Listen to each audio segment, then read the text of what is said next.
పొట్టి suppose గా నీకు కళ్ళు లేవు అనుకో, నీకు డబ్బులు కావాలనుకో, నన్ను అడగాలంటే ఎట్లా అడుగుతావు?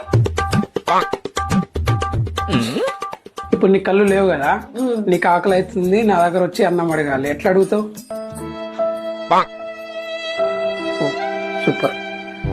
నీకు కళ్ళు లేవు కదా, దాహం అవుతుంది అనుకో, నన్ను వచ్చి వాటర్ అడగాలి, ఎట్లా అడుగుతావు? బా సూపర్ అసలు. ఇప్పుడు నీకు కళ్ళు లేవు కదా, మనం బయటికి పోవాలనుకుంటున్నాం అనుకో, ఎట్లా అంటావు? కేక అసలు నువ్వు. సపోజ్ గా ఇప్పుడు నీకు కళ్ళు లేవు కాబట్టి ఒకవేళ అడుక్కోవాలనుకో, ఎట్లా అడుక్కుంటావు?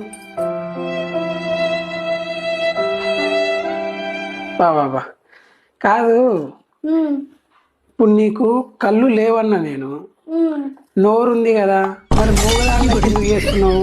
నోరుతో అడుగు.